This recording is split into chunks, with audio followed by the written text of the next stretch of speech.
বন্ধুগণ, আমি আজকে আবার চলে আসলাম আপনাদের সাথে নতুন একটা রেসিপি নিয়ে। আমি পাতাকপি বড়া করে আমি ঝুল বানাবো। আমি কিভাবে ঝুলটি বানাচ্ছি আপনারা দেখতে থাকুন। পাতাকপিটি আমি আগে থেকে ধুয়ে কেটে পরিষ্কার করে নিয়েছি। জন্য আমি এখানে পেঁয়াজ কুচি দিয়ে দিচ্ছি, কাঁচা লঙ্কা কুচি দিয়ে দিচ্ছি, ধনিয়া পাতা দিয়ে দিচ্ছি, লবণ দিয়ে দিচ্ছি, চাউলের গুঁড়া দিয়ে দিচ্ছি, হলুদ গুঁড়ো দিয়ে দিচ্ছি, লঙ্কা গুঁড়ো দিয়ে দিচ্ছি।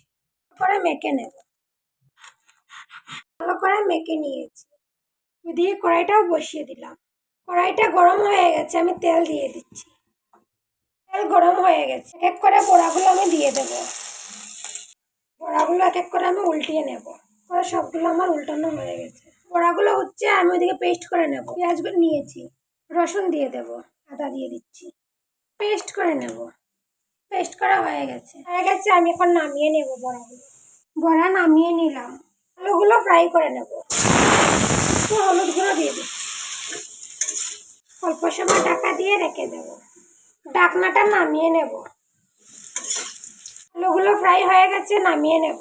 নামিয়ে নিলাম আলু। সাম্বার দিয়ে দেবো গোটা গরম মশলা, তেজপাতা দিয়ে দিচ্ছি, করে রাখা মশলাগুলো,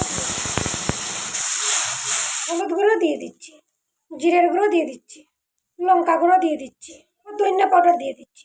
ভেজে নেব মশলাগুলো। মশলাগুলো ভালো করে ফ্রাই করা হয়ে গেছে। আলুগুলো দিয়ে দেবো ফ্রাই করে রাখা। স্বাদ মতন লবণ দিয়ে দেবো। সাতলানো হয়ে গেছে, জল দিয়ে দিচ্ছি। অল্প সময় ঢাকা দিয়ে রেখে দেব। আমি রান্না করতেছি আর আমার দেখার জন্য ওই যে মাংকি বসে আছে। ঢাকনাটা নামিয়ে নেব। বানানো বড়াগুলো দিয়ে দিচ্ছি, গরম মশলা দিয়ে দেব। আমার সবজি বানানো হয়ে গেছে, আমি এখন নামিয়ে নেব। এটা নামানো আমার হয়ে গেছে। যদি ভালো লেগে থাকে লাইক আর সাবস্ক্রাইব করবেন প্লিজ।